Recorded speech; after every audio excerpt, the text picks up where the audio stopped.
Dr. Ruth, welcome. Thank you so much for being here today. Hey, Katie, I am so delighted to be here. I just cannot begin to tell you. Well, today I'm excited to chat with you because we're going to be talking about health and wellness for family members that I don't often talk about on this podcast, which are our pets. Especially, I have 2 dogs and 3 cats at my house. I know many people listening have house pets as well. And while I think a lot of it, we have a lot of conversation about health and wellness for humans, there's a lot that we don't talk about related to our pets. And it seems like, thankfully, a lot within our control that we can do to help them have long and healthy lives as well. And you and I got to have an in-person conversation about this earlier this year, and I was blown away with your knowledge and knew I wanted to record with you and get to share this conversation with everybody listening. So thank you, first of all, for the work that you do. And to start broad, I would guess most people are familiar with the concept of eating real food as humans, but this extends to our pets as well. And I think perhaps maybe some people haven't considered that what we are just naturally told to feed our pets might not be the best option for them. So can you explain to us, what does whole foods or minimally processed foods for pets even look like? Well, so I mean, there's a couple of ways to go about it. And for me, I've been teaching home cooking for pets since 2006. So right before the first pet food recall that killed so many pets. And what that looks like, in my mind, is healthy proteins, healthy vegetables, carbohydrates in the form of slow burn carbs, so beans, grains, things of that nature, and then healthy fats. And then we modify that basic concept based on what the pet is sensitive to, if they have food sensitivities, and then also if they have difficulty digesting particular classes of food. There are some pets that just cannot tolerate beans, just as there are some humans. And some dogs do really well with raw diet, others don't.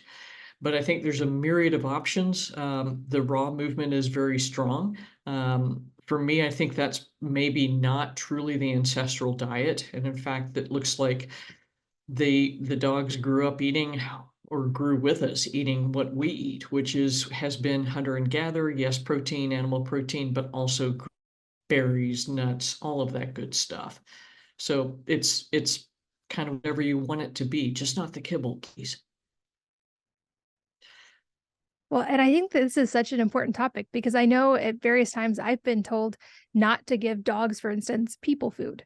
And so I would guess for some people, the idea of feeding their dog fruits and vegetables is an entirely new concept. And it seems like maybe some of us have been scared with certain foods that are super dangerous for dogs. And so we just sort of avoid anything that could be categorized people food out of fear. But you just touched on the ancestral side of this. And it makes sense to me that in nature, I mean, certainly dogs were not eating kibble, but what were they likely eating and what amounts in nature? And how can we begin to sort of understand their nutritional needs and let go of that fear of feeding them people food? Well, I think part of it is my profession has done a really good job of scaring the bejeebers out of everybody to not. And like when I first started talking to my clients about cooking, I was terrified. Like I was afraid the AFCO police were going to come get me. But the deal is that what did we eat? And so I think you have to look where we is from, so to speak. So, are you descended from an African Maasai tribe? Are you of Scottish ancestry? Are you of German ancestry? And so, look at where you came from, and that's going to tell you a lot about maybe what would be a good plan for that dog. So, for instance, my ancestors were Irish and German. I can guarantee you that they were eating a cabbage, and so were their dogs. That makes sense. And I talk a lot about the personalization and individualization side for humans when it comes to figuring out our optimal diet. And it makes sense that this would be true for pets as well. And with humans, of course, we see people who seem to thrive on a carnivore diet, people who seem to thrive on all kinds of modified diets in between, all the way up to vegan diets. Or you mentioned, I didn't even know this, raw diets being a thing for animals. I know it seems like there has been a trend toward raw, only meat-based diets for pets. Is that a trend you're seeing as well? And is that good for them, or is it a both and they need something else as well? I think it just, again, it depends on the pet. So the raw thing has been around. Well, Dr. Ian Billinghurst wrote the first book 30 years ago. Actually, he wrote the second one, but it's been around since mid 1800s. And to be honest, too, I mean, think about it. How much animal protein has been available for us as humans to eat? And then secondarily, the dogs and cats. And I would argue that that's not been the case for, since this last 100 or so years.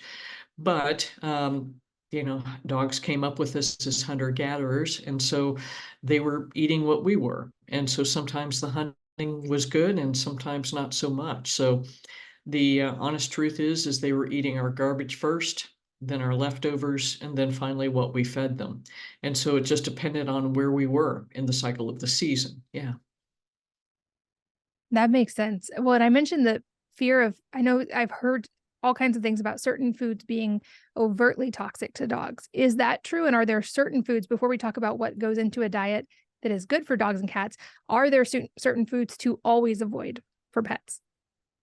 Really, the only hard and fast ones are macadamia nuts and Brazil nuts. So everything else is dose dependent. Like in the Crockpet diet, we include a clove of garlic, and that freaks people out because my colleagues are all saying, "Oh my God, you're going to kill your dog."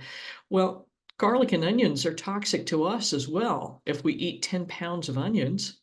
So it's dose dependent. I mean, there's plenty of Labradors that have eaten the Hershey's Kisses bag, economy size bag, and the worst they have to tell for it is diarrhea. So again, it's dose dependent. If they ate that same amount of baker's chocolate, that's a problem.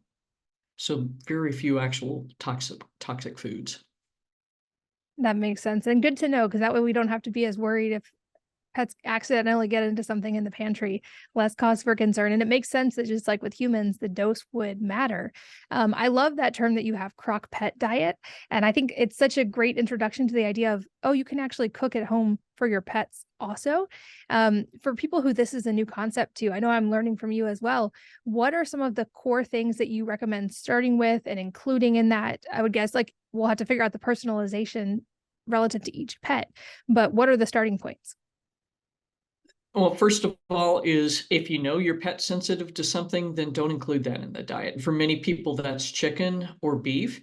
And then what do you want to include? Healthy, lean cuts of protein and brassica vegetables, broccoli, kale, cauliflower, other veggies.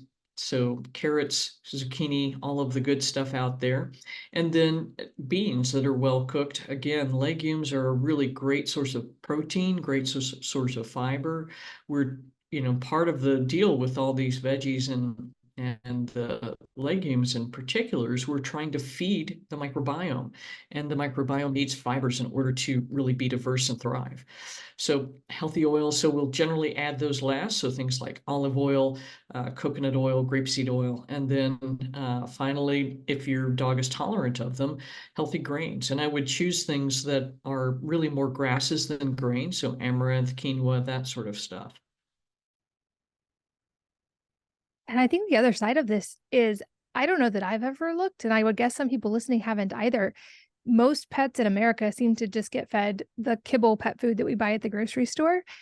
I've never done a deep dive, but what is in that? Is that kind of in the category of processed food? Like that, would that be similar to humans eating like basically cereal for every meal that maybe has a little bit more protein in it than average cereal? Or it seems to me when you explain it, like that would be a processed food, but what's actually in it? Well, and that's the scary thing. It just depends on what you're looking at. But for instance, many of the prescription diets, one of the top 5 ingredients is cellulose, which is paper. So it's like, really? But it is, it's highly processed. And most often, so some of the higher quality ones may include the whole of whatever it is they're putting in the diet, but in many cases, it's something like corn middlings or wheat middlings. And in fact, that's how the first pet food recall happened. They put melamine, a plastic, to falsely increase the protein content of wheat middlings. So it's just insane. You really have to read the ingredients. And when you do start doing that, you're going to be horrified. Wow, I had no idea about that. And thankfully, when that happened, I didn't have any pets at the time to worry about the recall, but I remember seeing those stories. And I would guess like that's not as tightly regulated as human food. And so probably they can get away with a lot more in pet food than they could with human food. Sadly, it is more tightly regulated than human food, And they which is still really allow very it. scary. Which is well, and when they catch them, it's a problem. But the thing is that it takes a long time to catch this kind of adulteration, they would call it. But I mean, it's our food supply chain is very fragile. How about let's put it that way? Fair enough. Okay, so it makes sense if we understand that most pets are eating an extremely processed diet that might have ingredients we have no clue about, that they could be having some negative health outcomes related to that diet. I know in humans, we've heard of all these trends of all the health problems on the rise and the rise in chronic disease. Is that true in animals and house pets now as well? And if so, making a switch to a more real food diet for our pets? I know that you work directly with pets, but what kind of results have people seen from switching out the dietary program for their pets? Oh gosh, I mean, just crazy stuff. Like it's so pretty much anything you can think of on the human side in terms of chronic inflammation, anything that ends in itis, like gastritis, dermatitis, all of that stuff, that means inflammation. And so, in the process of changing diets, I've seen dogs that all we did was difficulty getting up off the floor, getting onto the sofa. We changed the food. So it's just, I mean, it can be just absolutely coaches and my own experience with dogs with skin allergies, the dogs on medication like Apoquel will switch the diet, add a supplement that includes quercetin to help relieve the itching. And within 3 to 6 weeks, they're off of Apoquel and not itching. So there's a terrific amount of chronic problems we can alleviate simply by using real food with a lot of moisture in it. That makes sense when you explain it. Is there a way to do, I would guess based on the name Crockpet, that it could be bulk cooked? Is there a way to do a bulk cooking method of this so that it's not like, I can imagine most people might not want to spend 3 times a day cooking individual meals for their individual pets. Can we sort of like bulk prep this ahead to make it easier? That's the whole plan because that's the only way we're all going to be able to be consistent about it. And and I had at one point 5 dogs and 5 cats, and my partner and I could knock out making food for them in 4 hours on a Sunday. We'd freeze the majority of it, so it really is doable, and that's exactly what this is designed to do. Do a slow cooker, put it in the oven, do it on the stove top, do a big batch of it because if you're going to make a mess, just clean it up once. And then that way you've got food for 3 weeks, a month, what have you. That seems, yeah, even easier than human food prep and like something we could benefit from doing for our kids as well as more bulk meal prep in general. You mentioned a minute ago supplements, which is another category I would guess most people have not considered for their pets unless they've been given a specific recommendation for either a medication or a particular thing from maybe their vet. Is this something else that pets can benefit from sort of on a wide scale? And if so, what are the sort of universal things that maybe pets need that we aren't giving them? So I think the thing is that the pet supplement industry is absolutely enormous. And again, this is a totally unregulated industry, just as on the human side. And one of the biggest ones, I think, is omega-3 fatty acids. So some really high quality source there because most of the food is really high in omega-6s, which are very pro-inflammatory. We want to use omega-3s to bring that balance back and help reduce inflammation. I think that overall for most pets, especially if they've been on a kibble diet for a long time, a well-balanced multivitamin and multimineral is going to be necessary for a bit because often they've been undernourished because of the quality of the food or because they can't eat what the bag says they should.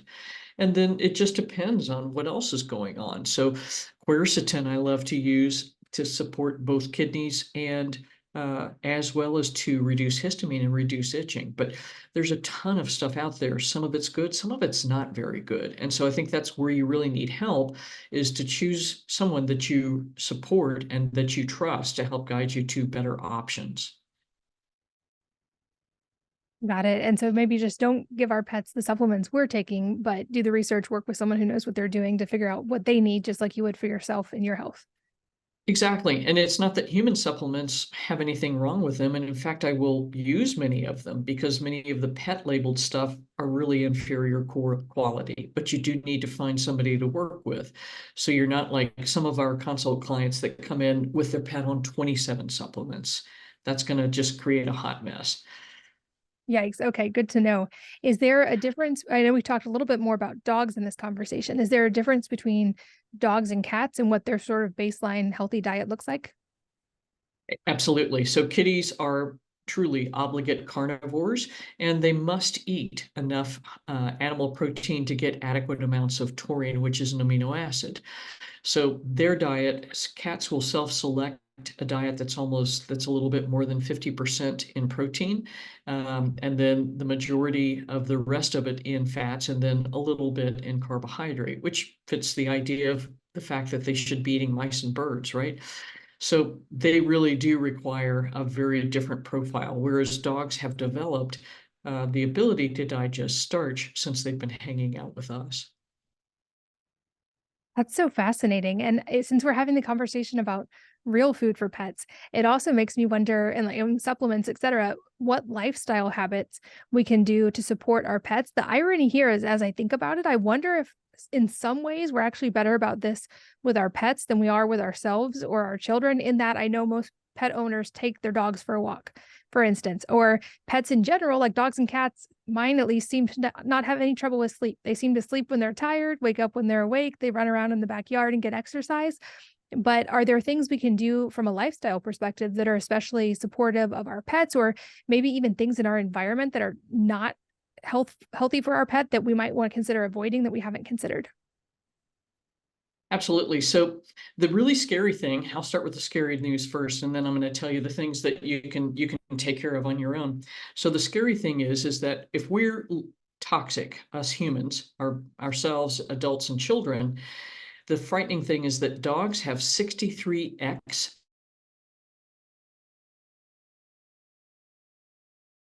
And the reason is that they're exposed to all of the dust on the floor. They go outside, they're licking their feet, and they're ingesting all of this stuff. So it's super important if you're using clean products to help protect yourself and your kids. Super important you keep doing that for pets too. And so we want to limit their chemical exposure as much as possible. So the topical flea meds, the oral flea meds especially, that's going to be critical to help keep them healthy. And then as far as lifestyle measures, it's the same thing we need to do. They need to move. They need to sleep well. They need to not have bings and bongs and electronic devices going off constantly.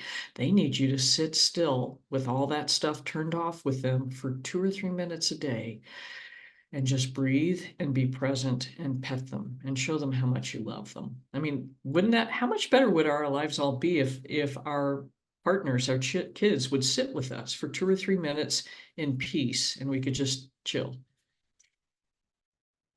Such a good point. I'm reminded, related to that, of a parenting expert I had on here one time who said, like, we can get in our head with mom guilt. And I'm sure there's like pet owner guilt too when we aren't spending as much time with our pets. But she's like, really, what our kids actually need when you look at the data is just 10 minutes a day of our focused present time. They don't need our 100% presence 24/7. That actually wouldn't be good for them. They just need that connection. And so it makes sense to me that pets would too. I think I've seen some stats as well, as pet owners actually tend to have some better lifestyle habits than non-pet owners, probably for those exact reasons. Like, we take our dogs for walks.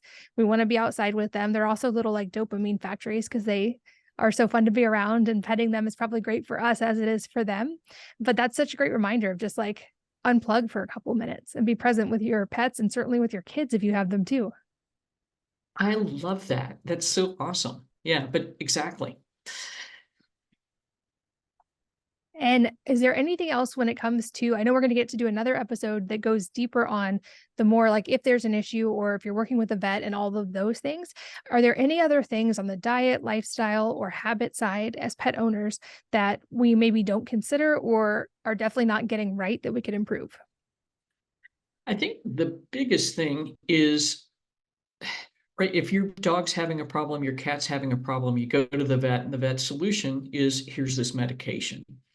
And unfortunately, it's really tough as a pet parent to know what else to do because it is difficult to find alternatives.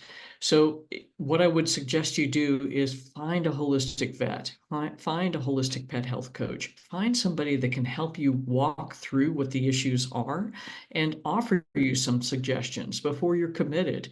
Like, especially with skin disease, I mean, it's steroids, antibiotics, and then finally Apoquel, which is a medication that is it's a Janus kinase inhibitor, which is a very fancy way to say that it really screws with the immune system. So before you commit to something like that, research the options, give yourself permission to take a deep breath and say, thank you, doctor. I'm going to look into this. And then do the things you know that you can to relieve the symptoms until you get enough time to get some help with this. That's great advice. And I love that you're being this voice in the healthcare for our pets space, because these are conversations I have often with people on the human health side. And it's interesting how even the things we do, of course, for ourselves, we might not think to extend to our pets, like questioning medical decisions or independently researching these things, or even supplements, like you talked about. So I feel like this is potentially a whole new world for research for a lot of pet owners. I know you have a ton of resources actually available around this, and I'll make sure those are linked in the show notes. But for anybody who is new to a lot of the things we've talked about, where can they keep learning about these topics and helping their pets? Cool. So drruthroberts.com. And then we actually have a public group on Facebook called Holistic Pet Health. There's 28,000 people in there just like help me. And so what's happening is they're helping each other, the coaches are helping them, and it's been just a huge wealth of information for so many people. Awesome. And I will make sure all of those links, as well as some of your educational links that you have online that are so awesome, are all available in the show notes for you guys listening on the go. That's always at wellnessmama.com. Dr. Ruth, I'm so glad we got to delve into this today because, like I said, this is an area I have not talked about that much. And for many of us, pets are an important part of our family. So I love that you are giving them the same care that we try to take of ourselves and our children. And I think this conversation is so, so, so important. So thank you for your time and for being here. It is my pleasure. Thanks for having me, Katie. I really appreciate it. And thank you for listening. And I hope that you will join me again on the next episode of the Wellness Mama podcast.